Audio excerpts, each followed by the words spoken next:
కాంగ్రెస్ ఇచ్చిన 420 హామీలు మరి 420 రోజుల్లో అమలైన హామీలు ఎన్ని ఎంత మేరకు అమలైనాయి దీనికి సంబంధించి మనం మాట్లాడదాం. మనతో పాటు వేళ చర్చలో జాయిన్ అవుతున్నారు బీఆర్ఎస్ నేత మాజీ మంత్రి ఎమ్మెల్యే జగదీష్ రెడ్డి గారు. గుడ్ ఈవినింగ్ అండి. Good evening.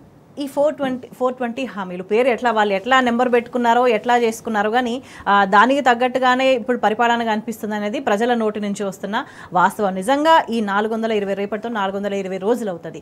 ఏం జరిగింది, ప్రజలకు పరిపాలన ఎట్లా ఉందని అంటే ఏం చెప్పుకోవాల్సిన అవసరం ఉంది? పరిపాలనకి ఏదో అన్న వస్త్రానికి పోతే ఉన్న వస్త్రం మీద ఒక సామెత ఉంటుంది. జనరల్ సాధారణంగా అది వాడుతున్నారు ఎక్కువ ప్రజలు.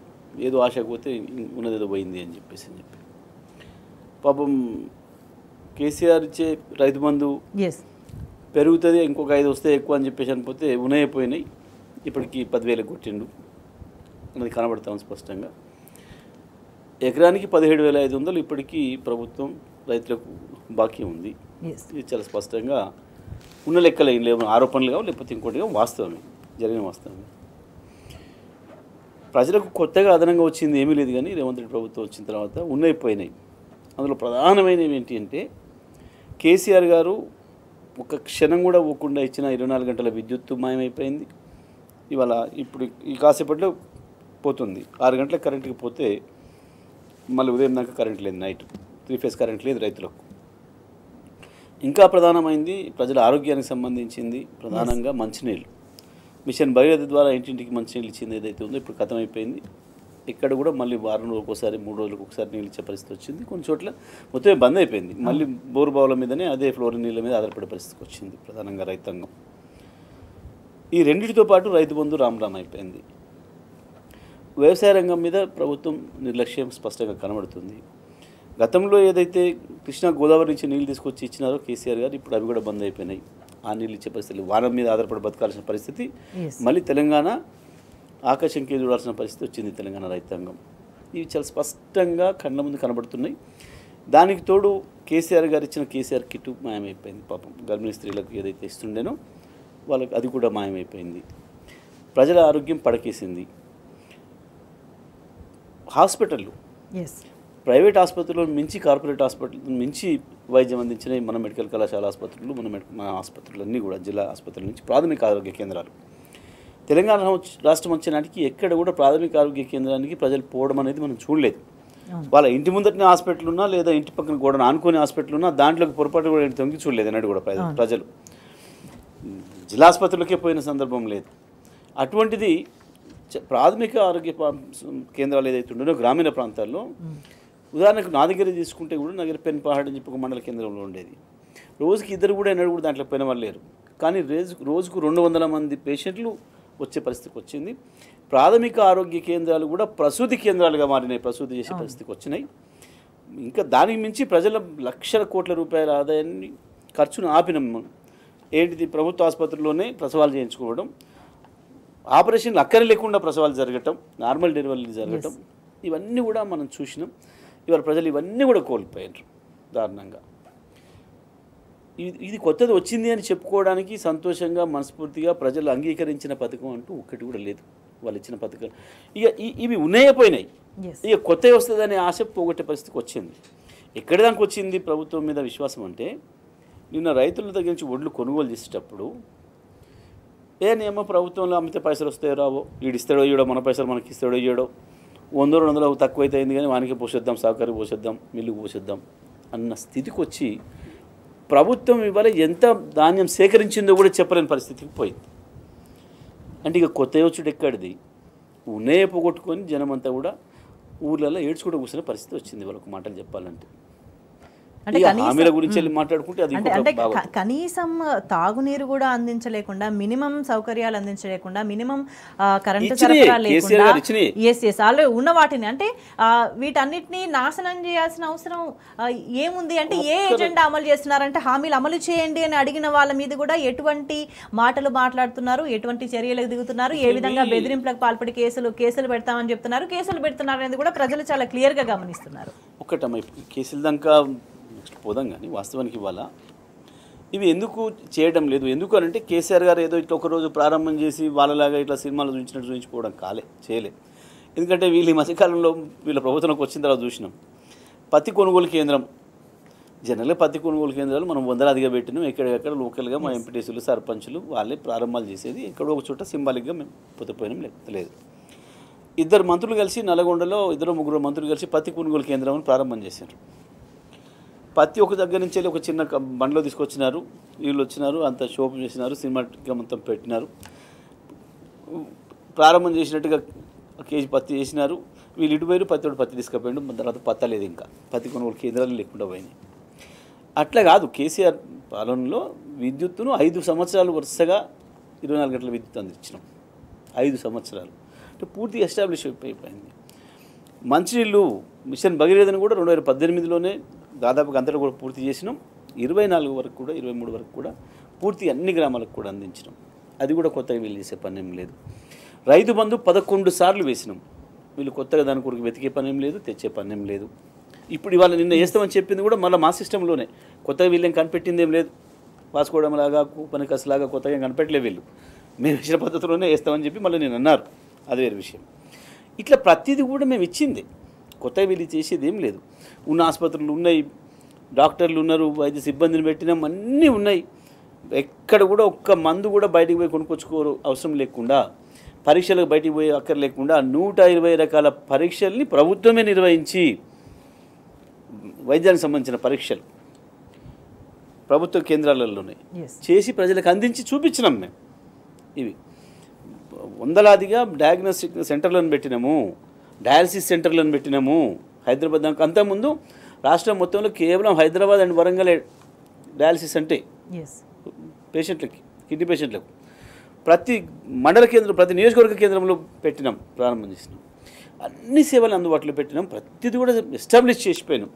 ఈ కేసీఆర్ గారు చాలా స్పష్టంగా ఉండే, ఇంకా ఎవడొచ్చినా మనకు రందలేదులే పాపం, సిస్టమ్స్ అయితే సాగినాయి, దారులు చూపించినాం, మంచిగా సెట్ అయిపోయినాయి, ఇది ఎవడు చెడగొట్టాడులే మన భావనతో ఉండే. కానీ మన కళ్ళ ముందే నాశనం అయిపోతూ ఉన్నాయి, ఇచ్చిన వాటికి కూడా ఇచ్చే పరిస్థితులు లేకుండా. ఇందులో 2 ఎందుకు చేస్తున్నారు ఇట్లా అంటే, ఒకటి పరిపాలన అనుభవం లేకపోవడం. ఒకటి అనుభవం లేకపోవడం అంటే కూడా చిన్న పదం అవుతుంది వాస్తవానికి. వీళ్ళకి అది చేయాలన్న సోయి లేకపోవడం, ప్రజల పట్ల కమిట్మెంట్ లేకపోవడం, ప్రభుత్వం అంటే ఏంది, అసలు ప్రభుత్వం ఏం బాధ్యత ఉంది అన్న సోయి వీళ్ళకి లేదు.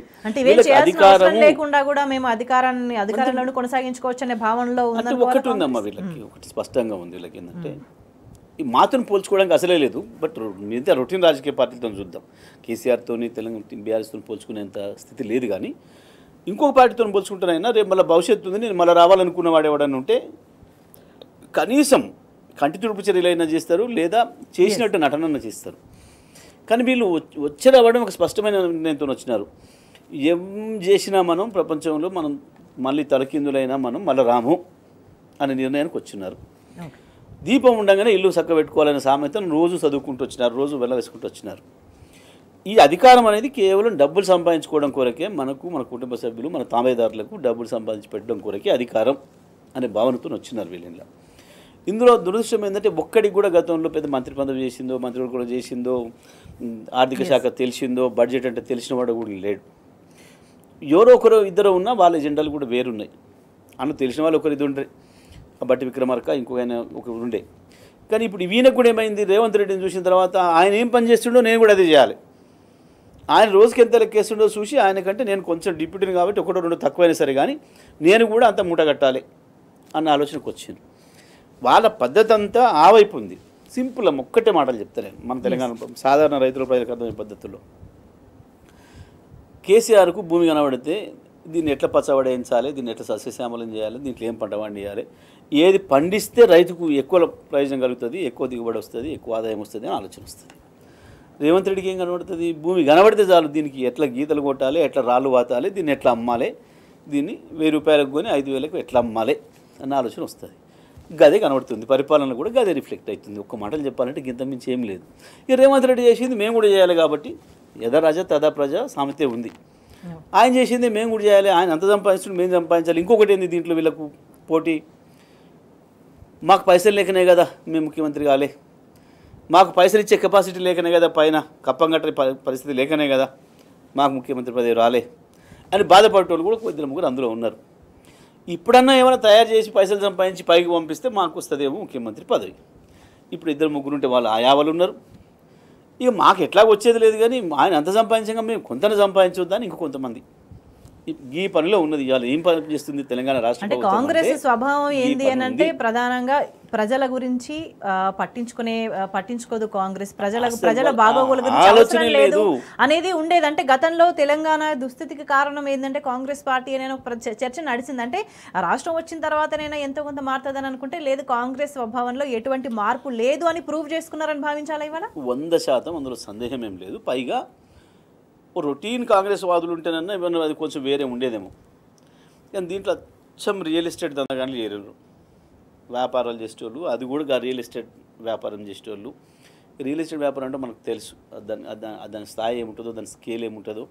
రూపాయి పెడితే దాన్ని ఎట్లా ఇది చేయాలి, ఎట్లా 10 రూపాయలు చేయాలి. జనరల్ మిగతా వ్యాపారాలను రూపాయి పెడితే 10 పైసలు ఎట్లా వస్తాయని చూస్తారు. మామూలు వడ్డీ 2 పైసలు వస్తే ఇది 10 పైసలు ఎట్లా వస్తాయని చూస్తారు. కానీ వీళ్ళు ఈ వ్యాపారస్తులు రూపాయిని 5 రూపాయలు చేయాలి, 10 రూపాయలు చేయాలి వ్యాపారస్తులు ప్రధానంగా వాళ్ళందరూ ఉన్నోళ్ళు. ఇక వాళ్ళకి అదే ఆలోచన వస్తుంది తప్ప వేరే ఆలోచన ఏమొస్తుంది? కేసీఆర్ కానీ కేసీఆర్ వర్గ మంత్రివర్గంలో ఉన్న వాళ్ళకి కానీ దాదాపు 90% మంది వ్యవసాయము, రైతులు, ఇదే పని మీద ఉన్నోళ్ళు, వ్యవసాయాలు చేసేటోళ్ళు, వ్యవసాయ కుటుంబాల నుంచి వచ్చినారు. అది 100% రైతు కుటుంబంగా నడిచింది, రైతు ప్రభుత్వంగా నడిచింది. అది అన్నాడు క్లియర్గా. కేటీఆర్ గారు ఉంటే వారికి ఉన్న శక్తితోని బ్రహ్మాండంగా ఇండస్ట్రీస్ తీసుకురావడం, ఐటీని పెంచడం, పట్టణం పురపాలక శాఖను అద్భుతంగా ఆయన వివిధ దేశాల్లో చూసి వచ్చినాయి. మన దేశంలో ఎందుకు ఉండకూడదని చెప్పి ఛాలెంజ్ తీసుకొని పనిచేయడం, ఇవి జరిగినాయి. మా మంత్రివర్గంలో మా దగ్గర కేసీఆర్ దగ్గర ఉండే వాళ్ళలో ఏ ఒక్కరు కూడా వ్యాపారాలు ఉన్న వాళ్ళు లేరు అంతకుముందు ఎన్నడూ కూడా. ఈ ఆలోచనలు ఉన్న వాళ్ళు ఉన్నారు. ఆ ఆలోచనలు రిఫ్లెక్ట్ అయినాయి, అవే పనిచేసినాయి. అందుకనే ఏ రంగం చూసినా ఆ రకంగా అభివృద్ధి చెందింది. అంటే ఉద్దేశాలు ఎట్లా ఉన్నా కూడా కూర్చున్నది ముఖ్యమంత్రి కుర్చీలో, జవాబుదారీ ఉండాల్సింది ప్రజలకు. కనీసం అంటే ప్రచారాని కోసము, ఆర్భాటాల కోసం ఏమన్నా షో ఆఫ్ చేసుకున్నా కూడా ఎంతో కొంత పని జరగాల్సింది ఉంటుంది. అల్టిమేట్గా ప్రజలు ఇబ్బంది పడుతున్నారు. ఎక్కడికక్కడ కూడా అన్ని వర్గాల వాళ్ళంటే ఒక భవిష్యత్తు మీద ఒక భరోసా లేక, ఒక హోప్ లేని పరిస్థితి వచ్చి ఆత్మహత్యలు చేసుకోవాల్సిన దారుణమైన పరిస్థితి. ప్రతిరోజు పేపర్ తెరిస్తే ఆత్మహత్యలే కనిపిస్తుంది. 100% అయితే నేను ఏమంటున్నాను, ఇక్కడ ఇవి ఒకవైపు ఉన్న వాటిని సిస్టమ్ చేయలేక చేసి నాశనం చేసి ప్రజల్ని ఇబ్బంది పెడుతున్నది ఇంకొక వైపు. దాంట్లోనే వాళ్ళకి ఇప్పుడు ఇంకొక మజా దొరికింది ఏంటంటే, ఏది చేయకునేది ఒకటి చేస్తే రెండోది అడుగుతారు. అసలు ఒకటి చేయకుండా ఉంటేమే మనం ప్రజలు ఎక్కడ సంతృప్తి పడరు, ఒకటి చేస్తే 2 అడుగుతారు. ఇన్నిచ్చిన వాళ్ళు మాట్లాడుకుంటారు మాటలు, వాళ్ళు అంతర్గతంగా మాట్లాడుతున్నవి వీళ్ళు చెప్తున్నారు. వాళ్ళు ఎమ్మెల్యేలు కావచ్చు, ఇతరులు కావచ్చు, మాకు కలిసిన సందర్భంలో ఇన్ని చేసిన కేసీఆర్ని ఎవడో కొట్టిండ్రు, మనం ఎందుకు గెలిపిస్తారు మళ్ళీ మనం వస్తుందనే భ్రమలు ఎందుకు మనకు? కాబట్టి మన పని మనం చేసుకొని పోదాం. ఇప్పుడైతే పీకేయలేరు కదా మన ప్రజలు, ఇక 5 ఏళ్ళ దాకా మనం పీకేయలేరు కదా.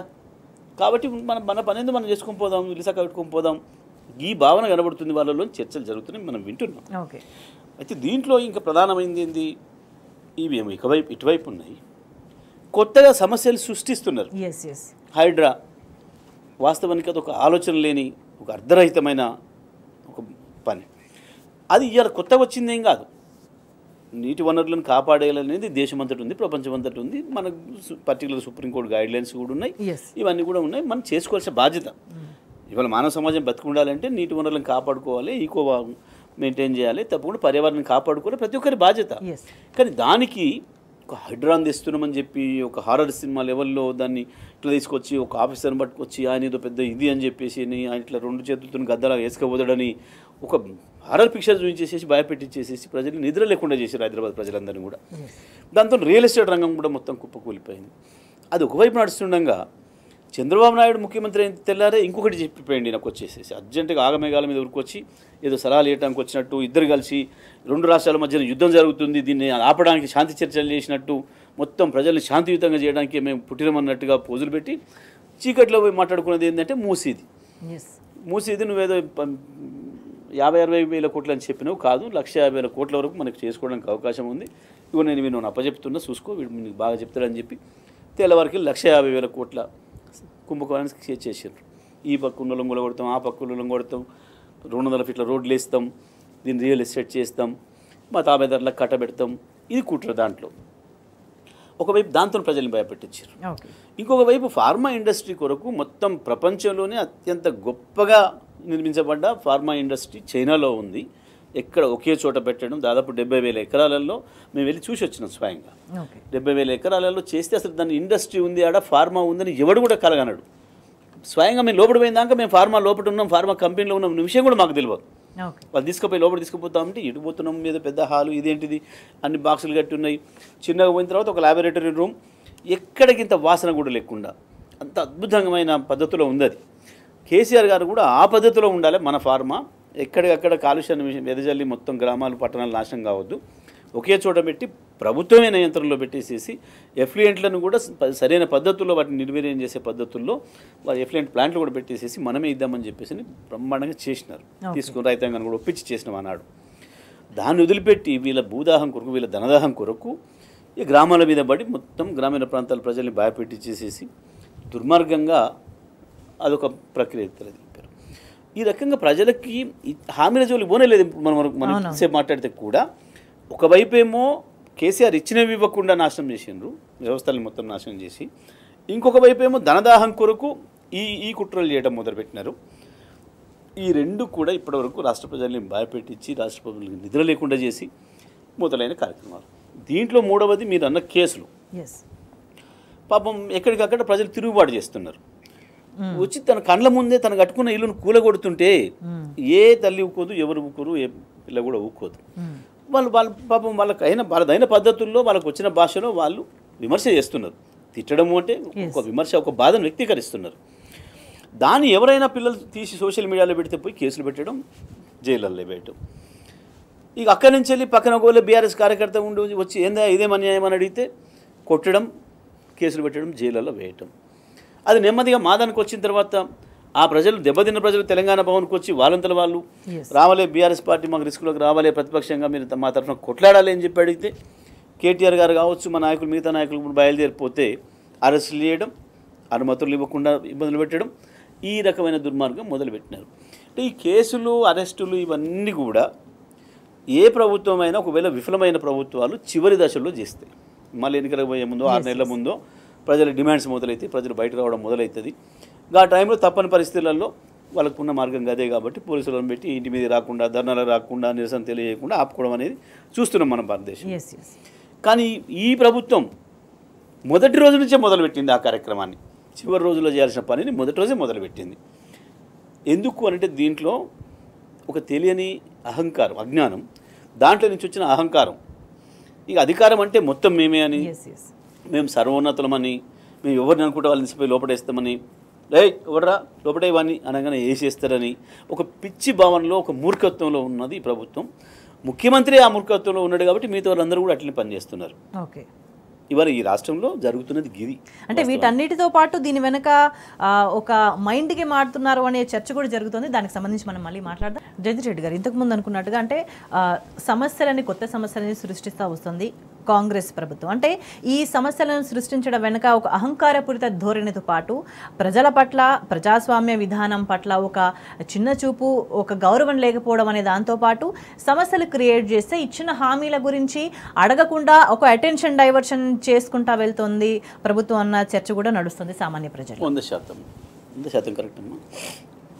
వీళ్ళు ప్రారంభం నుంచి కూడా ఏదైతే వాళ్ళ డెడ్ లైన్లు పెట్టుకున్నారో, డేట్స్ పెట్టుకున్నారు. మొట్టమొదటి ప్రభుత్వం రాకముందే వస్తున్నామని చెప్పి డిసెంబర్ 9 మొదలు పెట్టుకున్నారు వాళ్ళే. ప్రతిదానికి డిసెంబర్ 9 లింక్ చేస్తూ మాట్లాడినారు వాళ్ళు ఇచ్చిన హామీలకు. రైతాంగానికి ఉపన్యాసం ఇస్తూ ఇప్పుడు మీరు వెళ్ళి తెచ్చుకోండి, 2 లక్షల రూపాయల రుణం 9వ తారీఖు నాడు వస్తుంది, అమ్మసోన్యమ్మ పుట్టినాడు మీకు ఇచ్చేస్తాను. ఇవాళ మీరు తీసుకుంటే 2,000 రూపాయలే, నేను వస్తే 9 నాడు 4,000 రూపాయలు ఇస్తా. మీరు ఇవాళ ఇస్తే చేయి తీసుకుంటే 10,000, నేను వస్తే 15,000 ఇస్తాను డిసెంబర్ 9 నాడు. డిసెంబర్ 9 నాడే మీ ఇంటింటికి 2,500 మహాలక్ష్మి స్కీమ్ వస్తుంది. డిసెంబర్ 9 నాడే మీకు 25 స్కూటీలు వస్తాయి అమ్మాయిలకు, కాలేజీ అమ్మాయిలకు, చదువుకున్న అమ్మాయిలకి. డిసెంబర్ 9 నాడే నోటిఫికేషన్లు వస్తాయి, ఏడాది నాటికి మొత్తం 2 లక్షలు ఇస్తాం. ఇట్లా డిసెంబర్ 9ని లింక్ చేసి వాళ్ళే మాట్లాడుకున్నారు. డిసెంబర్ 9 పోయింది, సరే మొదటి రోజు మనం కూడా అడగలేదు, మళ్ళీ ఏడాది నాడు వచ్చింది కూడా దాన్ని ఆ రకంగా పోయింది. అది వచ్చి కూర్చున్నాక అర్థమైంది ప్రభుత్వం అంటే ఏందో తెలుసుకోవాలనే విషయం. నెల రోజులు పెట్టుకున్నారు, జనవరి పెట్టినారు, ఫిబ్రవరి పెట్టినారు. మార్చి నాటికి వచ్చేసరికి పార్లమెంట్ ఎన్నికలు వచ్చినాయి. ఇక దేవుళ్ళ మీద ఒట్టు పెట్టినారు. ఇక వీళ్ళు అయిపోయినాయి వాయిదాలు. దేవుళ్ళ మీద పోయిన కాడలే ప్రతి చోట వేములవాడ పోయి రాజన్న మీద ఒట్టు, నల్గొండ యాదాద్రి పోయి నరసింహస్వామి మీద ఒట్టు, ఇంకొకటి జోగులమ్మ పోయి అమ్మవారి మీద ఒట్టు. ఖమ్మంపై సీతారామచంద్ర స్వామి ఒట్టు అని చెప్పి ఈ రకంగా ఒట్లు పెట్టుకుంటూ తిరిగినారు. అవి కూడా పోయినాయి. ఈ సమయంలో ఏం మొదలుపెట్టినారంటే దీంట్లో నుంచి ఆ డేట్ వచ్చే నాటికి ఏదో ఒక డైవర్షన్ చేయాలి. డైవర్షన్ చేయడం కొరకు వాళ్ళు ఎంచుకున్న విధానం పాత ప్రభుత్వం పైన కేసులు పెడతామని, కేసులని, కమిషన్లని, రకరకాల పద్ధతుల్లో ప్రజల డైవర్ట్ చేస్తూ, మీడియా అటెన్షన్ డైవర్ట్ చేస్తూ, ఇక వాళ్ళకి సంబంధించిన కొంత మీడియా ఏదైతే ఉందో దాంట్లో పుంకాలుగా పనికి మాలిన చెత్తరాతలు రాస్తూ, ఆ చెత్త లీకేజీలు ఇస్తూ కొంత కాదు జగదీష్ గారు, ఆల్మోస్ట్ ఆల్ 90% పైగా వాళ్ళ మొత్తం మీడియా వాళ్ళ అనుకూలంగానే ఉంది. తప్పుడు ప్రచారాలు, తప్పుడు కథనాలు మాత్రమే వస్తున్నాయి. తెలంగాణ ప్రజల గోసకు సంబంధించి ఎక్కడ కూడా కనీసం వార్త కనిపించని పరిస్థితి అయితే ఈ మీడియాది ఇంకో చర్చ దాని జోలికి పోవాలనుకుంటే దాని కూడా మాట్లాడతాను 2 నిమిషాలు. వాస్తవానికి ఏంటంటే ఈ మీడియా ఎందుకు ఇంత విచ్చలవిడిగా తెగబడి చేస్తుంది ఇవాళ ఆంధ్రప్రదేశ్ మీడియా అంటే తెలంగాణలో కూడా అదే మీడియా ఏడ్చింది అనుకోండి. ఇప్పుడు ఎందుకు చేస్తున్నారు అంటే దీని వెనుక కారణం ఉంది, బలమైన చారిత్రక కారణం ఉంది. వీళ్ళు ఆంధ్ర ప్రాంతం నుంచి వచ్చిన వాళ్ళు, ఆంధ్ర సంబంధించిన మనుషులు పెట్టింది వాళ్ళే, వాళ్ళ భావజాలం, వాళ్ళ ఆలోచన, వాళ్ళ వంటి నిండా ఎప్పుడు కూడా అదే ఉంటుంది నిలువెల్ల. ఎప్పుడైతే తెలంగాణ సపరేట్ చేయాలని చెప్పి తెలంగాణ సొంత రాష్ట్రం కావాలని కేసీఆర్ గారు మొదలుపెట్టినరో ఆ రోజు నుంచి వెళ్ళే వాళ్ళ విషయం కక్కడం ప్రారంభించారు. కానీ ఆనాడు ఉద్యమానికి భయపడో ఇంకో పద్ధతుల్లో చేసే కుట్రలు చేస్తూనే, కమ్మే విషయం కమ్ముతూనే ఎక్కడో చోట కొంత వార్తకు స్పేస్ కూడా ఇచ్చినారు. ఈ కేసీఆర్ గారు నెమ్మదిగా ఎదుగుతూ ఉద్యమం బలోపేతం అవుతూ వస్తున్న క్రమంలో కొంచెం మేము అట్లా కాదు, మేము ఇట్లా న్యూట్రల్, మేము ఉన్నది నోటి చెప్తున్నామని ఒక భావన ఇవ్వడానికి ప్రయత్నం చేసినట్టు కనపడ్డారు. అది పైకి ఈ ప్రభుత్వం వచ్చిన తర్వాత బాగా నటించడం కూడా మొదలుపెట్టినారు, నటించినారు బాగా. అబ్బా కేసీఆర్ బాగానే చేస్తుండు, మమ్మల్ని కూడా ఏమంటలేడు అని చెప్పి. కానీ మనసులో ఎక్కడో వాళ్ళకు బాధ ఉంది. మా ఎస్టాబ్లిష్మెంట్ని కొట్టింది కేసీఆర్, మా పూర్వ ప్రాంతం పోతుంది, ఆగమైపోతుంది. ఆగమైపోవడం అనే దానికి కేసీఆర్ సంబంధం లేదు, వాళ్ళ తప్పు అది, వాళ్ళ దివాళ కోరుతనం, వాళ్ళ కుల వైషమ్యాలు, ఉండకూడని అన్ని అవగాహన, అన్ని అవలక్షణాలు అన్నీ కూడా మొదటిసారి బయటపడ్డాయి. ఎందుకు సమైక్య ఆంధ్రప్రదేశ్ కూడా నాశనం అయింది అంటే వీటి వల్లనే నాశనం అయింది. వాస్తవానికి తెలంగాణ కాదు, సమైక్య ఆంధ్రలో జరగాల్సినంత అభివృద్ధి జరగలేదు. కారణం ఇది. వీళ్ళ వ్యక్తిగత ఆస్తులు పెంచుకోవడానికి, వీళ్ళకి ఇంతంతోళ్ళు ఇంత పెద్దగా అవ్వడానికి దోపిడీని వాళ్ళు ఏదైతే ఎంచుకున్నారో, ప్రభుత్వాలు అనేవి దోపిడీకి అని చెప్పేసి ఎంచుకున్నారో అవి నాశనం అయిపోయినాయి. కేసీఆర్ గారు వచ్చిన తర్వాత వాళ్ళకి ఆ మనసులో కక్ష ఉంది. ఎప్పుడైతే కేసీఆర్ గారు ఇట్లా పడిపోయినరో ఇక వాళ్ళ విశ్వరూపాన్ని ప్రదర్శించడం మొదలుపెట్టాను. మళ్ళీ కేసీఆర్ను లేకుండా చేస్తే బాగుండు అని ఒక ఆ దుగ్ధ దాంట్లో కనబడుతుంది. అందుకే విషయాన్ని పుంకాలుగా చిమ్ముతున్నారు. నిస్సిగ్గుగా, నిర్లజ్జగా వేయటం కానీ రాయటం కానీ. వాస్తవానికి ఎవడన్నా లీకేజ్ ఇచ్చినప్పుడు క్రాస్ చెక్ చేసుకుంటారు.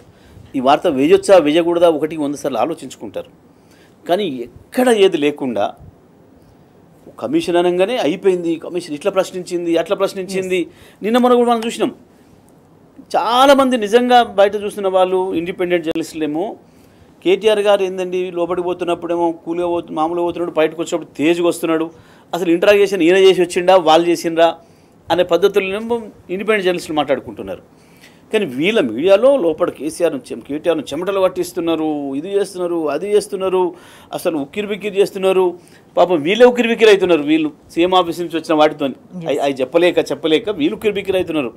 కానీ ఆ రకంగా అయిపోయింది, కేసీఆర్ మీద ఈ కమిషన్ వచ్చింది, ఇక లోపల పోతున్నాడు, తెల్లారితే మళ్ళీ సాయంత్రం అయితే కథమే. ఇంత గలీజ్గా ఒక్కసారి కాదు, ఒక్కసారి పొరపడ్డారంటే వేరు. సంవత్సర కాలంగా ప్రతిరోజు వాడు ఏది రాసి పంపిస్తే అది వాడు ఉన్నోడు, వాడు చదువుకున్నాడా, చదువు వచ్చినోడా, రానోడా, వాని స్థాయి ఎంత రాసి పంపుతున్నాడు. సీఎం ఆఫీస్ అనగానే వణుకుడు పుట్టి లేచి నిలబడి వేస్తున్నారు. అంటే రెండున్నాయి దీంట్లో. వణుకుడు పుట్టడం అని కూడా కాదనుకోండి, వీళ్ళ ప్రయోజనాలు వీళ్ళకున్నాయి. అసలు విషయం అది. రేవంత్ నాడు పెట్టుకొని వాళ్ళ ఏజెంట్ను పెట్టుకొని వీళ్ళ ప్రయోజనాలు నెరవేర్చుకునే పనిలో ఉన్నారు. కాబట్టి వీళ్ళు ఎంతకాలం కాపాడాలి, అంత వీలైతే అంత కాపాడదాం అని ఒక పిచ్చి భ్రమల్లో ఉన్నారు.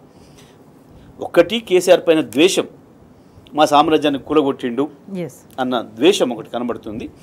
మళ్ళీ కేసీఆర్ వస్తాడేమన్న భయం కనబడుతుంది. దాంట్లో వీళ్ళకి కావాల్సిన పద్ధతుల్లో డైవర్షన్ పాలిటిక్స్ను వీళ్ళు అమలు చేస్తున్నారు. ఇంకా కొంతమంది అయితే నాకు తెలిసి వాళ్ళు సీఎంఓ చెప్తే చేయడం కాదు, వీళ్ళే సీఎంఓకు సలహాలు ఇస్తున్నారు. ఈ గొప్ప మేధావులు వీళ్ళు పెద్ద పెద్ద పోజులు కొడతారు. మేము ప్రజాస్వామికవాదులు, మేము చాలా స్పష్టంగా ఉన్నాం, మేము ఇట్లున్నాం, మేము అట్లున్నాం మంచి ప్రాతలు కూడా రాసుకుంటుంటారు వారం వారం వీళ్ళు. ఈ మునగాండ్లు వీళ్ళు. సరే వీళ్ళందరికీ కొట్టే వచ్చిండు కేసీఆర్, పెద్ద లెక్కేం కాదు, మళ్ళీ కొట్టడం పెద్ద సమస్య ఏం కాదు, తొందరలో వస్తాయి రోజు. కానీ అప్పటిదానికనే అంటే అల్పపడుతుంది. ఇట్లా తప్పుడు ప్రచారాలు చేసుకుంటా కూడా కాలయాపన చేయొచ్చు అనేది ఇంకొక స్ట్రాటజీగా వెళ్తూ వచ్చిండ్రు. కానీ ఈ 14 నెలల కాలంలో ప్రజలు మొదట్లో అయితే ఓకే అటెన్షన్ డైవర్ట్ చేసి ఓహో ఇదా అని డైవర్ట్ అయిన పరిస్థితి ఉందేమో. కానీ ఇప్పుడు వాస్తవానికి చూస్తే పనులు ఏమీ జరగలేదు. ఏముంది అని అంటే మొత్తం ఏమి జరగని పరిస్థితి కనిపిస్తుంది. ఇంకా ఈ స్ట్రాటజీ వర్కౌట్ అవుతుంది అంటారా? సింపుల్. ఎప్పుడు కూడా ప్రజలు ఊర్లలో ఒక సామెత ఉంటుంది, నాయకుడిని నోటి వైపు చూడరు, నాయకుని అడుగు వైపు చూస్తారు. నాయకుడు ఎటు అడిగేస్తున్నాడు, ఎటు నడుస్తున్నాడు అనేది చూస్తారు తప్ప నాయకుడు ఏం చెప్తున్నాడు అనే వైపు ప్రజలకు పెద్దగా అవసరం ఉండదు. వింటారు, వింటారు. వీడు ఇక్కడి నుంచి వెళ్ళి బయలుదేరిండు, హైదరాబాద్ పోదాం అనుకుంటున్నాడు, హైదరాబాద్ పోతున్నా మిమ్మల్ని అందరూ తీసుకుపోతానని చెప్పిండు. కానీ వీడు పోయే అడుగు హైదరాబాద్ వైపు వేసిండా, బెజవాడ వైపు వేసిండా అనేది చూస్తారు. ఒక్క స్టెప్ వరకే చూస్తారు, రెండో స్టెప్కి అర్థమైపోతుంది. ఇవాళ కరెక్ట్గా ప్రజలు అదే స్థితికి వచ్చారు. ఏం చెప్పినా నమ్మే స్థితికి లేకుండా పోయింది ఇవాళ, ఏం చెప్పినా. అందుకే నేను మీకు ప్రారంభంలో చెప్పిన, ప్రభుత్వం మీకు కొంటాం 2300, 2130 మీకు సపోర్టింగ్ ప్రైస్ ఏదైతే ఉందో అది ఇస్తామంటే కూడా ఏ అమ్మాయి వీడు ఓటంతటా మనం దాంట్లో పడ్డాక వాడు ఇస్తాడు, ఏడో పైసలు ఎవరికి ఇస్తలేడట, ఇవ్వాల్సిన ఇస్తలేడట, కాంట్రాక్టర్లు ఇస్తలేడట, ఎవరు ఇస్తలేడట, తక్కువ 200 అయితే అయింది కానీ ఆడిచ్చేసేసుకుని సొమ్ము తెచ్చుకుందాంపా. ప్రభుత్వం కంటే ప్రైవేట్ ఉన్న నమ్మే కాడికి పోయారు ప్రజలు. గంత దుస్థితి తెచ్చుకుంది ప్రభుత్వం. డైవర్షన్ పాలిటిక్స్ అయిపోయినాయి, అన్నీ అయిపోయినాయి. ఇక ఇప్పుడు ఇయ్యాలు ఇస్తున్నా, రాత్రి ఇస్తున్నా, పొద్దున ఇస్తున్నా అని ఊరడించే కాడికి వచ్చాను. అన్నీ ఒడిచిపోయినాయి, అన్నీ ఎగ్జాస్ట్ చేసుకున్నారు. ఇప్పుడే ఏడాది కాలంలోనే అన్నీ ఒడిపించుకున్నారు. మొన్న సంబరాలు చేసుకుందామంటే ప్రజలేమో దిక్కు ఏడాది పూర్తయింది, ఏడాది మశకం పెట్టుకుందామని కాడికి ప్రజలు వచ్చారు ఈ ప్రభుత్వానికి. నెమ్మదిగా ఇప్పుడు రేపు 420 రోజులకు వస్తుంది. ఇవాళ ప్రజలు ఇంకో రకమైన నిరసన సిద్ధమవుతున్నారు. వీళ్ళు ఆశ్చర్యంగా ఏమాత్రం జనరల్గా ఏంటంటే కొంచెమన్నా సిగ్గుపడేవు ఇంకో పద్ధతులను ఏదో రకంగా చేసినట్టు చూపించడమో, నటించడమో, ఆ ముసుగేసుకొని రావడమో, ఏదైనా ఒక ప్రయత్నం చేయాలి. చేయలేకపోతున్నావు బాధను వ్యక్తీకరించడమో, ఇంకేమైనా చేయాలి. కానీ ఉపన్యాసాలు ఇచ్చినప్పుడు ఆ కోతలు అసలు వాటికి తిరిగేలేదు. ఆఖరికి ప్రశ్నించిండు జర్నలిస్టు, మరి మీరు ఇన్ని హామీలు ఇస్తున్నారు, ఇవి ఎట్లా చేస్తారండి, మీరు అన్ని పైసలు లేవు కదా, మరి మళ్ళీ మీరు అప్పు తేవాల్సి వస్తుంది కదా, ఇప్పుడు కేసీఆర్ని అప్పు అంటున్నారు, మరి అప్పు తేకుండా మీరు ఎట్లా చేస్తారు అంటే, మాకు చాలా అపారమైన అనుభవం ఉంది, కాంగ్రెస్ పార్టీకి 50 ఏళ్ళు 100 ఏళ్ళ అనుభవం ఉంది, మాకు ఎట్లా తేవాలో తెలుసు, పైసలు మేము మస్తు సంపాదించుకొస్తాం అని ఇప్పుడు ఆర్థిక శాఖ మంత్రి చెప్పిండు. ఇప్పటి ముఖ్యమంత్రి ఏమో ఇంకా బ్రహ్మాండమైన మాట చెప్పిండు, ఒక్క ఏడాది కడుపు కట్టుకుంటే అయ్యేపాయ్, మొత్తం ఇచ్చేస్తాం అన్నాడు. ఒకటి మాత్రం వాస్తవం ఆయన చెప్పింది, కడుపు కట్టుకుంటే చేయగలుగుతానని చెప్పిండు, కానీ కడుపు కట్టుకోవాలి, కడుపు నింపుకున్నాడు. 1,50,000 కోట్ల అప్పు చేసిండు, ఇప్పటికి 1,48,000 కోట్ల అప్పు చేసిండు. వాళ్ళకి ఒక కొత్త పథకం పెట్టలే, పెన్షన్దారుకు రూపాయి పెంచలే, ఉద్యోగస్తులకు ఇవ్వాల్సిన డిఏ ₹1 ఇయ్యలే, 2,500 ఇస్తానన్న దాంట్లో 25 రూపాయలు ఇవ్వలే, కేసీఆర్ కిట్ ఇయ్యలే, ఇస్తానన్న తులం బంగారం అదనంగా ఇచ్చింది లేదు, రైతు కూలీలకు ఇచ్చింది లేదు, ఆటో వాళ్ళకి ఇచ్చింది లేదు, ఉద్యోగాలు కొత్త ఒక్క నోటిఫికేషన్ ఇచ్చింది లేదు, ఏ ఒక్కటంటే ఒకటి లేదు. మరి 1,40,000 కోట్లు ఏం చేసిండ్రు ప్రజలకి ప్రశ్న.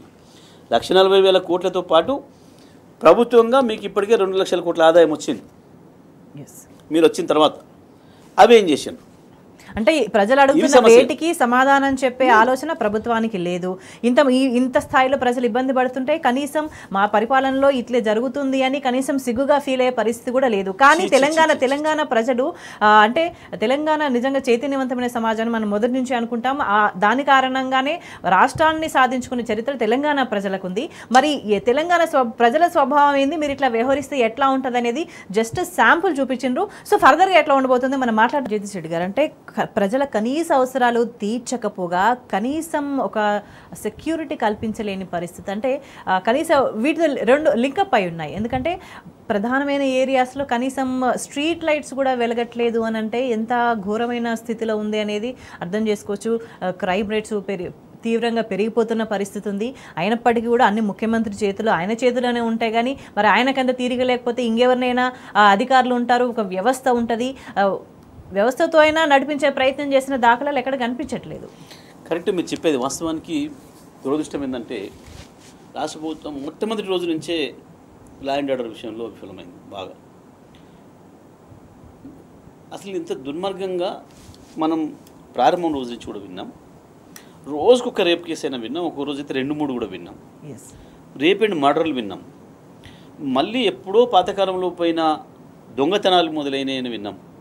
చైన్ స్నాచింగ్, చాలా చైన్ స్నాచింగ్ ఎక్కువైన విషయం విన్నాం. ప్రజలు చూస్తుంటే దుర్మార్గంగా కొట్టి చంపుతున్న సంఘటనలు ఎన్ని చూస్తున్నాం మనం ఈ మధ్య కాలంలో. అసలు ఒక సందర్భంలో టీవీలు పెట్టాలంటే ప్రజలు భయపడే పరిస్థితికి వచ్చినారు. చూస్తూ చూస్తూ 10 నిమిషాలు కొట్టి కొట్టి కొట్టి చంపుతుంటే కూడా అసలు దాన్ని సోషల్ మీడియాలో వేయటమే కాకుండా ప్రధాన మీడియాలో కూడా తీసుకొని ఘటన చూపించడం చూసినాం మనం. ఇంత దారుణంగా అంటే అంత దారుణంగా విఫలమైంది లా అండ్ ఆర్డర్లో ఈ ప్రభుత్వం. ఎందుకు జరిగింది? దీని వెనకాల ఉంది కారణం, చాలా రీజనబుల్, చాలా స్పష్టమైన కారణం ఉందమ్మా. మొన్న ఈ మధ్యకాలంలో చూసినాం, హైదరాబాద్ కమిషనరు పక్క కమిషనర్లు రిలీజ్ చేసినారు.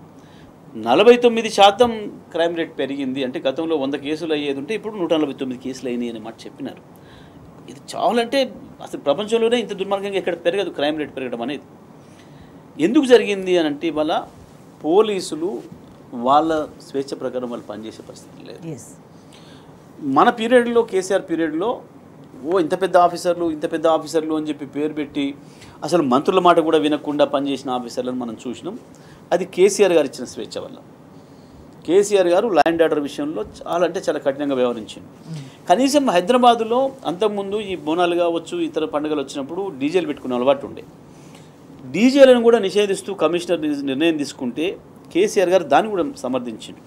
మా హైదరాబాద్ మంత్రులు, శాసనసభ్యులు వచ్చి రిక్వెస్ట్ చేస్తే కూడా వద్దు, ఇది ప్రజల ఆరోగ్యానికి సంబంధించిన విషయం, ప్రజల రక్షణకు సంబంధించిన విషయం, పోలీసులు చేసిన దాంతో సహకరించండి, మనం అట్లా ఉండకూడదు, మన సమాజం సివిలైజేషన్ వైపు పెరుగుతుంది, మనం ఆ వైపు పోవాలి, మనం కూడా ప్రపంచం అంతా ఎట్లా నడుస్తుందో మనం చూడాలి అని చెప్పి అట్లా సంజాయించుకొని పోలీసులకు ఆ స్వేచ్ఛనిచ్చి ఒకవైపు ఫ్రెండ్లీ పోలీసింగ్ చేస్తూ ఇంకొక వైపు ఇటువంటి నిర్ణయాలను అమలు చేస్తూ వాళ్ళ స్వేచ్ఛనివ్వడం ద్వారా మనం ఇచ్చేసాం. కానీ ఇవాళ ఆ పరిస్థితి లేదు. పోలీసులను అధికార పార్టీ ఎమ్మెల్యేలు నోటుకొచ్చినట్టు తిరగడం మనం ఇన్ని వాళ్ళు కూడా చూస్తున్నాం. ఒక సంఘటన ఇటువంటి చాలా చూసినాం, ఇప్పటివరకు ఎన్నో సందర్భాలు కూడా చూసినాం. అసలు ఏ అధికారం లేని వాళ్లకు పోలీసులు, ఎస్పీలు వెళ్ళి సల్యూట్ కొట్టడము, కలెక్టర్లు పోయి స్వాగతించడాలు, చాలా దుర్మార్గంగా ఈ వ్యవస్థలన్నిటి కూడా దుర్వినియోగం చేస్తున్నారు. ఎప్పుడైతే పోలీస్ అధికారులు పై అధికారుల మాట వినడం కింది అధికారులు బంద్ చేస్తారో, పై అధికారి మాట వినకుండా పక్కనున్న రాజకీయ నాయకుడి మాట వినడం, పై అధికారుల మాట వినడం మొదలైద్దో అప్పుడు లా అండ్ ఆర్డర్ క్షీణిస్తుంది. అప్పుడు పోలీసింగ్ అంటే భయం పోతుంది. అప్పుడు అరాచకాలు మొదలవుతాయి. ఒక పార్టీ కొమ్ము కాసి లేదా పైసలు తీసుకొని ఒక దొంగ కొమ్ము కాసి ఎప్పుడైతే కింది స్థాయి అధికారులు ప్రవర్తిస్తారో అక్కడే కొదలవుతుంది, కొట్లాటలు మొదలవుతాయి, ఘర్షణలు మొదలవుతాయి. దాంతో లా అండ్ ఆర్డర్ పూర్తిగా పక్కదారి బట్టి నాశనం అయిపోతుంది. ఇవాళ అదే జరిగింది. కేసీఆర్కి ఎప్పుడు కూడా లార్జర్ ఇంట్రెస్ట్ అని ఉండేది, పబ్లిక్ ఇంట్రెస్ట్ ఉండేది, స్టేట్ ఇంట్రెస్ట్ ఉండేది.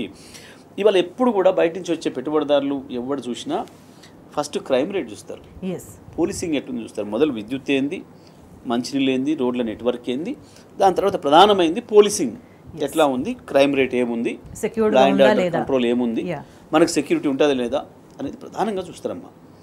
ఇవాళ కేసీఆర్ ఉన్న రోజు అది కల్పించింది కాబట్టి ప్రపంచవ్యాప్తంగా కూడా అట్రాక్ట్ అయ్యారు.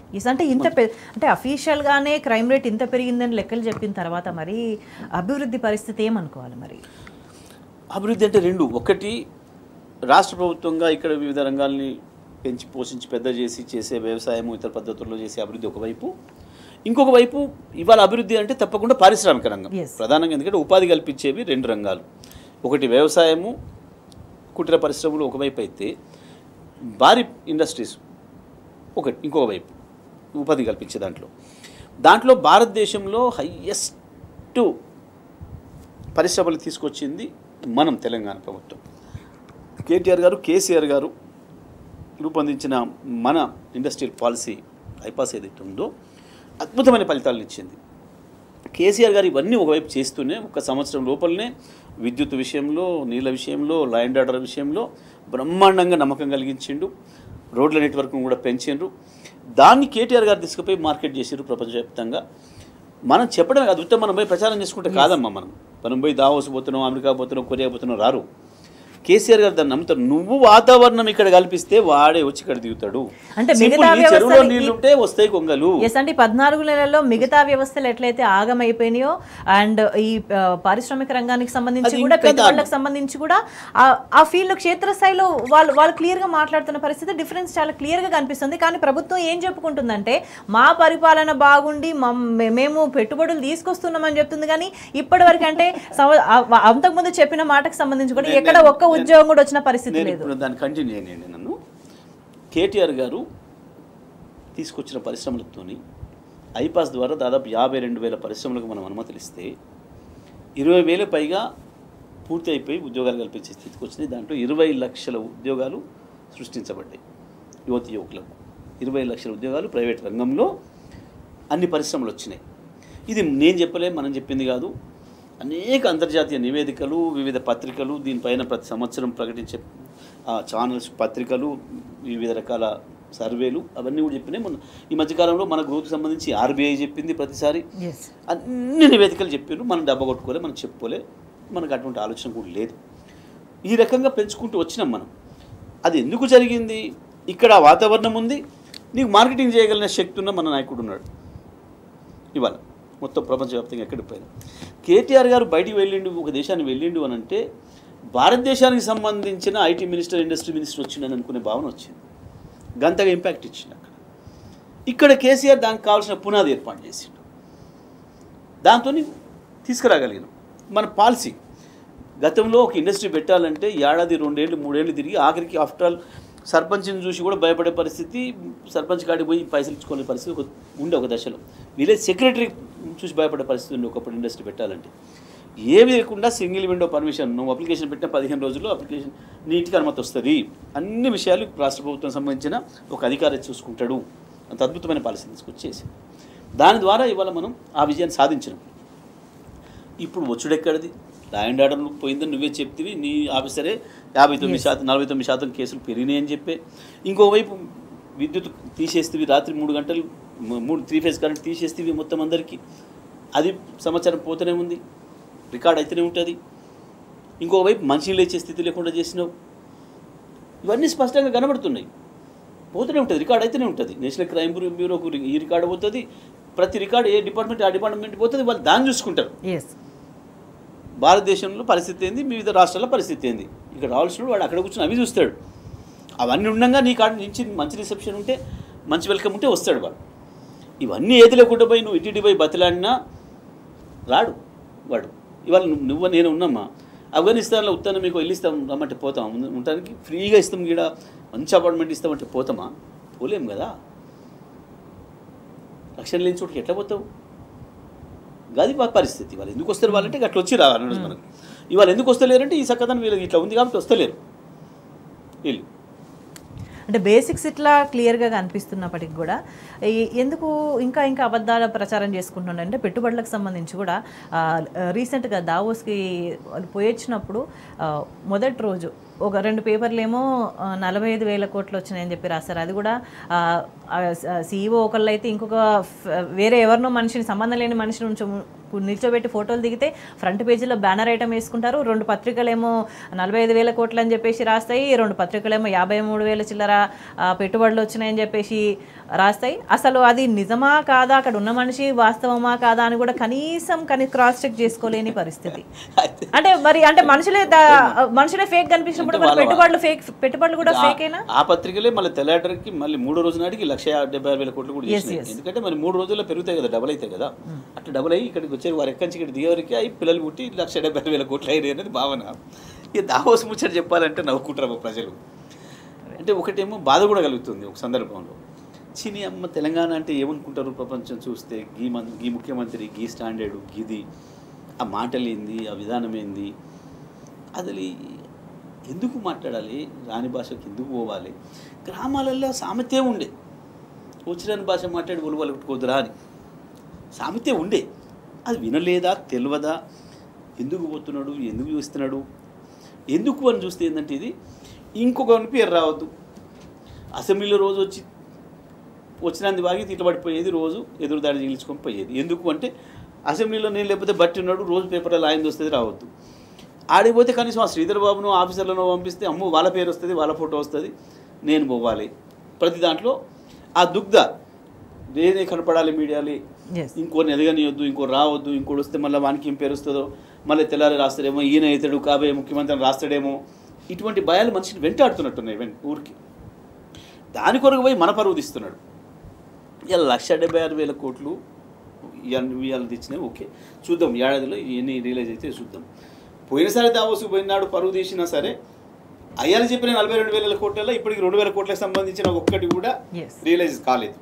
యాడ ఒకటి పునాది వేసింది లేదు, ఒకటి కూడా గడపర పట్టి తోమింది లేదు, ఇంత ముగ్గు పోసింది లేదు, ఇప్పటివరకు కూడా ఏడ కనపడలేదు. ఇవి కూడా అంతే ఉంటాయి. ఇదే పత్రికలు సమాధానం చెప్పాల్సి వస్తుంది. రేపు ఎంత దూరంలో ఉంటాం, తిరుగుతూనే ఉంది. ఏడాది అయిపోయింది, 14 నెలలు అయిపోతూనే ఉంది, మళ్ళీ చూస్తున్నాక వస్తూనే ఉంటుంది. కానీ వీళ్ళకి ఏంది అని అంటే ఇక ఆయన చెప్పిండు కదా మీరు రాయల పోయి మాట్లాడతారు బయట. అరే వాడు ఏం చెప్తే అది రాసుడేనా, నీకు లీనత లేదా, నువ్వు నేను ఇండిపెండెంట్ జర్నలిజము, నేను ఇట్లా నేను అట్లా నేను మద్దతు ఇచ్చినా అని ఒకటే భుజాలు తడుపుకొని భుజకీర్తులు పెట్టుకొని రాసుకుంటూ ఉంటారు కదా. మరి ఎందుకు ఇది దుర్మార్గం? ఉన్నది ఉంటే రాస్తామే, ఉన్నది మాట్లాడతామే. ఎన్ని రోజుల అబద్ధాలు చెప్తారు? తెలంగాణ ప్రజలకు ఎప్పుడు గంతగట్టి ఉంచగలుగుతారా? ఉంచిరు. ఆ కాలంలో సమైక్య ఆంధ్రప్రదేశ్గా ఉన్ననాడు కేసీఆర్ లేడు కాబట్టి ఉంచారు. ఇప్పుడు అవతల కేసీఆర్ ఉన్నాడు. కేసీఆర్ తయారు చేసిన అద్భుతమైన సైన్యం ఉంది అవతల, రాయలేరు మీరు. కానీ ఇట్లా అబద్ధాలు చెప్పుకుంటా అబద్ధపు ప్రచారాలు చేసుకుంటా ఉండే ప్రతి చర్య. ఇంకోటి కూడా అమ్మా, నిన్న ఈ దావోస్ అన్నందుకు నాకు వచ్చింది. ఆ దావోస్లో అవి చూస్తున్నాను నేను, చర్చ జరుగుతుంది అక్కడ, 4 మీడియా మిత్రులు మేమందరం కూర్చొని ఉన్నాం. అందులో ఒక ఆయన మాట్లాడుకుంటూ ఈ మేఘాకృష్ణ ఆడుతూ 2,000 కోట్లు, ఈ పలానా నువ్వు మనిషిని మర్చిపెట్టిన ఆయనతో 2,000 కోట్లు, అమెజాన్తో ఇది, విప్రోతో ఇది అని చూస్తూ చదువుతున్నారు. అందులో ఒక ఆయన ఉండి అరే ఇదేదో డెస్టినేషన్ మ్యారేజ్ లాగా కనిపిస్తుంది నాకు అన్నాడు. అంటే డెస్టినేషన్ మ్యారేజ్ అంటే ఏంది ఇంకో ఆయన అడిగి, ఇంకా అందరికి తెలియదు కదా, అది ఇప్పుడు కొత్తగా వచ్చింది కాబట్టి. ఏముంది ఆ డెస్టినేషన్ మ్యారేజ్ అంటే ఇక్కడ ఇక్కడితే పిల్లగాడు ఇక్కడనే కానీ పోయి అక్కడెక్కడ నువ్వు పోయి పెళ్లి చేసుకొని వస్తున్నారు, 10 మంది చుట్టాలను తీసుకొని పోయి బాలిని ఆడి పోతురు, ఇటలీ పోతురు, ఐర్లాండ్ పోతురు, టర్కీ పోతురు, ఈ మధ్యన పెద్ద పెద్ద వాళ్ళు జర పైసలు ఉన్న వాళ్ళు, దాన్ని డెస్టినేషన్ మ్యారేజ్ అంటున్నారు అని ఇంకొక ఆయన అన్నాడు. మరి ఇది ఎట్లా కనబడతలేదు కదా, ఆల్రెడీ పెళ్ళి అయిన వాళ్ళు కదా ఇల్లు అని ఇంకొక ఆయన అన్నాడు. దాని ఏముందిరా వృద్ధ దంపతులు డెస్టినేషన్ మ్యారేజ్ అని ఈయన అన్నాడు. ఇదేంది అని మళ్ళీ ఇదేంటి వాళ్ళకి పిల్లలు కూడా అయ్యారు ఆల్రెడీ. అమెజాన్తో కేసీఆర్ ఉన్నప్పుడే ఒప్పందాలు అయినాయి, వాళ్ళ కట్టిన బిల్డింగ్లు ఇంత కనబడితేనే ఉన్నాయి, అప్పుడే పని మొదలు పెట్టిండ్రు. ఇప్పుడు ఓడిది ఇక్కడ ఉంది ఆల్రెడీ, గూగుల్ ఓడిది ఇక్కడ ఉంది, మొత్తం ప్రపంచంలో అందరు 2 సెంటర్లు ఇక్కడ పెట్టుకున్నారు. ఇవన్నీ కనబడుతుంటే వాళ్ళ పిల్లలు పుట్టి కనబడితే అంటే మళ్ళీ ఇప్పుడు పోయి ఆడ మ్యారేజ్ అంటే దీన్ని ఏమంటారా మరి వృద్ధ దంపతులు డెస్టినేషన్ కాకపోతే? ఇంత జోకులు వేసుకునే పరిస్థితి వచ్చింది ఇవాళ ఈయన ప్రభుత్వం అని అంటే. దానికి ఈ డబ్బా కొట్టేటోళ్ళు, ఈ బాకాలు కొట్టేటోళ్ళు ఇంత పెద్దగా మళ్ళీ ఫ్రంట్ పేజీలో పెట్టి మళ్ళీ నిన్న ప్రెస్ పెట్టి దానికి ఇంకా సగడానికి అంటే ఆయనకి ఎక్కడ దాకా ఉన్నాడంటే, నేను ఏం చెప్పినా, నేను ఏ అబద్ధం మాట్లాడినా నాకు బాకాలు వదిలేటోళ్ళు ఉన్నారు కాబట్టి నిజం ప్రజలకు తెలియదు అని ఒక పిచ్చి భ్రమంలో కళ్ళు మూసుకొని చేసే పని ఏదైతే ఉంటుందో ఆ పిచ్చిలో ఉన్నారు. ఎస్, అంటే ఈ అబద్ధాలు ఏం చేస్తున్నాయనంటే అల్టిమేట్గా తెలంగాణ పరువు తీస్తున్నాయి బయట, దాంతోపాటు తెలంగాణ ప్రజలకు నష్టం చేస్తున్నాయి, తెలంగాణను విధ్వంసం చేస్తున్నారు రెడ్డి గారు. అంటే ఈ అబద్ధాల వెనక తెలంగాణకు సంబంధించి ఒక విధ్వంసం జరుగుతుంది, కాలయాపన జరుగుతుంది తప్ప ఎక్కడ పనులు జరగట్లేదు. పెట్టుబడులకు సంబంధించి రియాలిటీ ఎట్లా ఉందో చూసినాము, ఉద్యోగాలకు సంబంధించి రియాలిటీ ఎట్లా ఉందో చూసినాము, అభివృద్ధికి సంబంధించి ఎట్లా ఉందో చూసినాం. అంటే ప్రభుత్వానికి కాలయాపన జరుగుతున్నట్టు అది ప్రజాప్రతినిధులకు అట్లా నడుస్తూ ఉందేమో, కానీ దీని వెనక ఒక తరాలు చదువుకోలేని పరిస్థితి తీసుకొస్తున్నారు, ఊర్లలో ఉండలేని పరిస్థితి తీసుకొస్తున్నారు, వ్యవసాయం చేసుకోలేని పరిస్థితి తీసుకొస్తున్నారు, ఒక సీజనల్గా ఏమన్నా ఉంది అని అంటే జబ్బులు వచ్చి ప్రజలు ప్రాణాలు కోల్పోతున్న పరిస్థితిని తీసుకొస్తున్నారు, ఒక బతుకు మీద భరోసా లేని పరిస్థితిని తీసుకొస్తున్నారు. 100% అమ్మ, అందులో డౌట్ లేదు. ఇప్పుడు కూడా ఒక పరిపాలకుడు సరైన పద్ధతుల్లో పరిపాలన నిర్వహించకపోతే రాష్ట్రానికి ఆ దేశానికి అనర్థాలు జరుగుతాయి, అందులో సందేహం లేదు. మనం చరిత్ర నుంచి చూసుకుంటూ వస్తున్నాం. రాజు దుర్మార్గుడు అయినప్పుడు ఎట్లా పోయినాయి రాజ్యాలు, రాజు మంచివాడైనప్పుడు ఎట్లా వచ్చినాయి అంచి మొదలు పెడితే ఈ డెమోక్రటిక్ గవర్నమెంట్స్ కూడా అదే పద్ధతుల్లో మనం చూస్తున్నాం. ఒకటి ప్రభుత్వాల పాలసీతోని ప్రజల జీవితాలు ఇంప్రెస్ అయ్యి ఉంటాయి, ప్రజల జీవితాలు దెబ్బతినిపోయి కూడా ఉంటాయి. ఇవాళ ఈ ప్రభుత్వంతో కూడా అదే సమస్య వచ్చింది. అయితే ఇది పాలసీ అనేదానికంటే ఎక్కువ మూర్ఖత్వంతో, అజ్ఞానంతో, అహంకారంతో, స్వార్థంతో జరుగుతున్నాయి ఇవన్నీ కూడా. ఇక్కడ ఇవాళ ఈ రాష్ట్రంలో జరుగుతున్నాయి అన్నీ కూడా. నిజమే మీరు అన్నట్టు ఇవాళ వీటి ప్రభావం ఇప్పుడు తెలియబోతుంది. సంవత్సరం కాలంగా వీళ్ళు చేసిన పనుల ప్రభావం రేపు బడ్జెట్తో తేలబోతుంది. మాకున్న సమాచారం, ప్రభుత్వమే లీకేజీలు ఇచ్చుకుంటున్న సమాచారం ప్రకారం 10-12 వేల కోట్ల ఆదాయం తగ్గింది అని. ఇక ఇప్పుడు ఆన్సర్ చెప్పలేదు. ఇప్పటిదాకా ప్రతిదానికి కేసీఆర్ మీద ఏడుస్తూ, బీఆర్ఎస్ పార్టీ మీద ఏడుస్తూ, గత ప్రభుత్వం మీద ఏడుస్తూ బతుక్కుంటూ వచ్చారు. మొత్తం నాశనం చేసిపోయిందని, వ్యవసాయ రంగాన్ని పట్టించుకోలేదని, విద్యుత్తును పట్టించుకోలేదని, ఇంకోటని చెత్త మాటలన్నీ. ఎందుకంటే వీళ్ళు మాట్లాడుకునే మాటలకి వాస్తవానికి సంబంధం లేని మాటలు మాట్లాడినారు. 24 గంటల కరెంట్ వచ్చింది, ప్రజలు హ్యాపీగా ఎంజాయ్ చేసిండ్రు, బ్రహ్మాండంగా దాని ఫలితాలు వచ్చినాయి, దానివల్ల పరిశ్రమలు వచ్చినాయి. భారతదేశంలో అత్యంత ఎక్కువ తలసరి విద్యుత్తును వినియోగించిన రాష్ట్రంగా తెలంగాణ రికార్డు సృష్టించింది. 0 నుంచి అక్కడికి వచ్చి వ్యవసాయ రంగంలో అద్భుతమైన ప్రగతిని సాధించి 40 లక్షల మెట్రిక్ టన్నులు ఉన్న ధాన్యం 2014 నాటికి 1,50,00,000 టన్నులు కేంద్ర ప్రభుత్వానికే ఇచ్చే దశకు వచ్చింది. భారతదేశానికి అన్నం పెట్టే దశకు వచ్చింది తెలంగాణ కేసీఆర్ నాయకత్వంలో. చేపల ఉత్పత్తిలో, మాంసం ఉత్పత్తిలో, పాల ఉత్పత్తిలో అన్నిట్లో నెంబర్ 1 రాష్ట్రంగా వచ్చింది. ఇవన్నీ కూడా మనకు అక్కడ కనపడ్డాయి ఇండికేషన్. వీళ్ళు చెప్పిన అబద్ధాలు అంతా ఇంత కాదు. అప్పులు చేసిందని, రాష్ట్రం దివాలా అని ఓ తెలివి తక్కువ మాటలు కూడా మాట్లాడినారు, లేదా కావాలని ప్రజలు నమ్మించడం కొరకు అబద్ధాలు మాట్లాడినారు. ఇక్కడ 4 విషయాలు ఉంటాయి. ఒకటి బడ్జెట్, ఆదాయము వ్యయం, రెండింటి రాష్ట్రం యొక్క ఆదాయం వ్యయాలను చూపించేదని బడ్జెట్ అంటారు. వ్యయం ఆదాయం కంటే వ్యయం ఎక్కున్నప్పుడు దాన్ని లోడ్ బడ్జెట్ అంటారు. తెలంగాణ రాష్ట్రం ఏర్పడే నాటికి రాష్ట్ర ప్రభుత్వం యొక్క ఆదాయం 62,000 కోట్లు, బడ్జెట్ 80,000 కోట్లు. వాళ్ళు మాకు ఇచ్చింది 300 కోట్ల మిగులుతో ఇచ్చినారు. అవ్వాలటికి ఈ రాష్ట్రం యొక్క ఆస్తి 3 లక్షల కోట్లు. ఇది ఆనాడు ఉంది. కేసీఆర్ గారు మా ప్రభుత్వం దిగిపోయే నాటికి ఈ రాష్ట్ర ప్రభుత్వం యొక్క ఆస్తి 15 లక్షల కోట్లు. 3 లక్షల కోట్ల నుంచి 15 లక్షల కోట్లకు ఆస్తి పెరిగింది. 80,000 కోట్ల నుంచి 4 లక్షల కోట్లకు అప్పు పెరిగింది.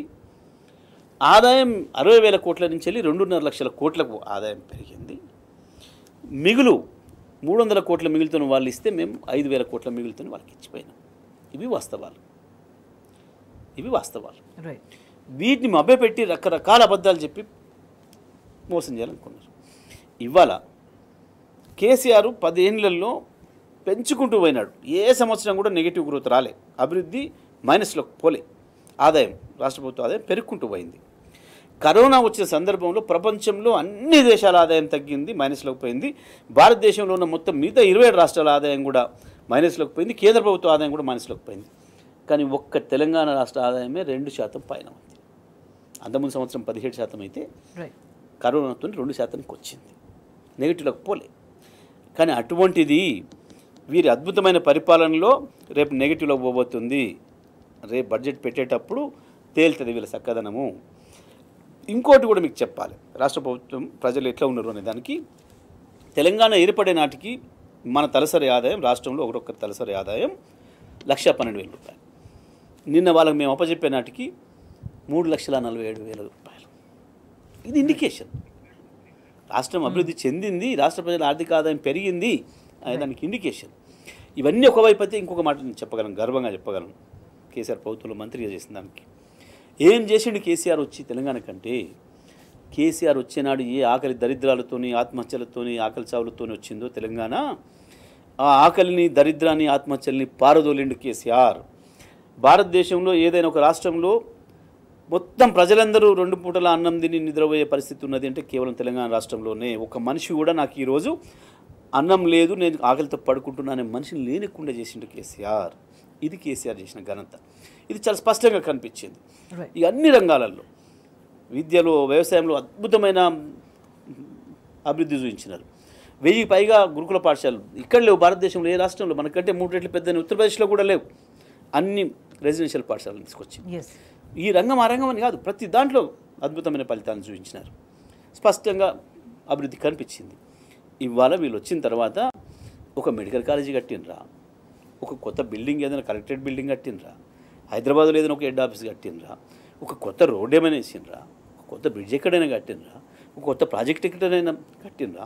దేని చేసిరు అప్పులే 1,50,000 కోట్ల అప్పు? ఏం చేసిరు ఈ పైసలు? ఎందుకు ప్రభుత్వ ఆదాయం తగ్గింది? అన్నిటికి మించి ప్రభుత్వ ఆదాయం ఎందుకు తగ్గింది చెప్పాలి కారణం. మీరన్న అభివృద్ధి ఆగిపోయింది. హైదరాబాద్ నగరంతో సహా తెలంగాణలో కేసీఆర్ వచ్చిన తర్వాత కొత్తగా ఇల్లు కట్టని గ్రామం లేదు, కొత్తగా కాలనీలు రాని పట్టణం లేదు. హైదరాబాద్ అభివృద్ధి ఎవరు వచ్చి చూసినా ఆశ్చర్యపోయే పద్ధతిలో హైదరాబాద్ అభివృద్ధి జరిగింది. కన్స్ట్రక్షన్ రంగం అనేది ఆ రకంగా పెరిగిపోయింది.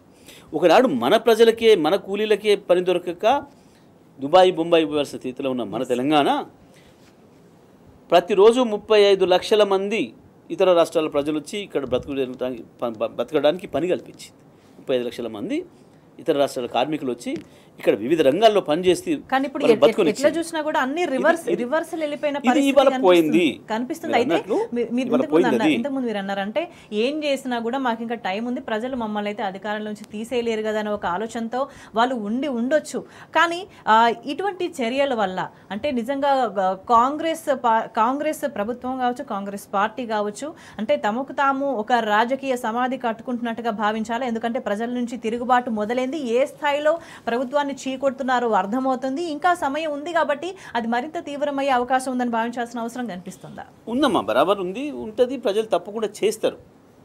ఎప్పుడు కూడా ప్రజలు ఊరికేనే మౌనంగా కూర్చుంటారు అనేది తెలివితక్కువతనం. నిజమే 4 గంటల దాకా ఆగుతారు, మేము ఇట్టనే మా ఇష్టం వచ్చిన జల్సాలు చేసుకుంటామంటే కూడా తెలివితక్కువతనం అవుతుంది. నిన్న మనం చూసినాం నల్లగొండలో ఏం జరిగిందో, ఎవరు ఊహించలే. ఇవాళ ఇదేదో కేసీఆర్, టీఆర్ఎస్, బీఆర్ఎస్ ఏదో తీసుకొచ్చి జమ చేసిన ప్రజలు కారు. ప్రజలు స్వచ్ఛందంగా వచ్చిండ్రు. ప్రజల్లో ఈ ప్రభుత్వం పైన ఏముంది అభిప్రాయం అనే విషయాన్ని నిన్న కనిపించింది.